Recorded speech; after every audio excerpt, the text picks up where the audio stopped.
يو يا تمل. Perlawanan Houthi Yaman kembali meluncurkan serangan ke wilayah Israel pada Senin 30 Desember dini hari. Serangan rudal tersebut diluncurkan sebagai respon atas serangan Amerika Serikat Inggris terhadap Yaman. Dikutip dari Al-Mayadin via Tribun News pada Selasa 31 Desember, sirine berbunyi di sejumlah wilayah menyusul serangan rudal dari Yaman. Mulai dari Tel Aviv, Rehovot, Rishon LeZion, Holon, dan Bat Yam. Kemudian wilayah Al-Ramleh yang diduduki, daerah pinggiran Petah Tikva, Isdud yang diduduki, dan Bet Shemesh di antara daerah lainnya. Sementara itu lalu lintas udara terpaksa dihentikan di Bandara Ben Gurion. Pecahan peluru yang diakibatkan oleh serangan rudal juga jatuh di daerah Bet Shemesh.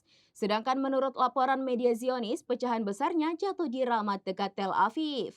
Di sisi lain, Israel mengeluarkan peringatan terakhir kepada Houthi Yaman di hari yang sama pasca serangan. Peringatan itu keluar lantaran Houthi Yaman tidak menghentikan serangannya. Duta Besar Israel untuk PBB Danny Danon dalam pernyataannya mendesak Yaman menyetop serangan rudal ke Israel. Danon mengatakan bahwa serangan rudal Houthi membahayakan rakyat Israel. Tak hanya Yaman, Israel juga mengeluarkan peringatan kepada Teheran. Danon menekankan Israel bisa menyerang sasaran apapun di Timur Tengah termasuk Iran.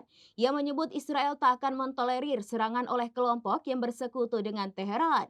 Pekan lalu, Perdana Menteri Israel Benjamin Netanyahu juga telah memperingatkan kelompok Houthi. Netanyahu mengatakan bahwa Israel baru saja akan mulai menghadapi ancaman dari Yaman dengan serius.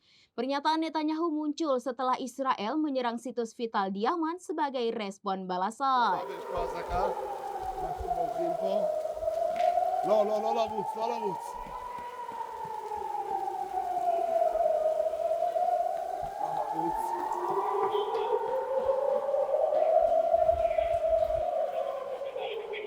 Demikian informasi terkini Syedara Lon. Saksikan terus informasi lainnya. Jangan lupa like dan share seluruh akun serambinews.com. Download Tribun X sekarang. Menghadirkan lokal menjadi Indonesia.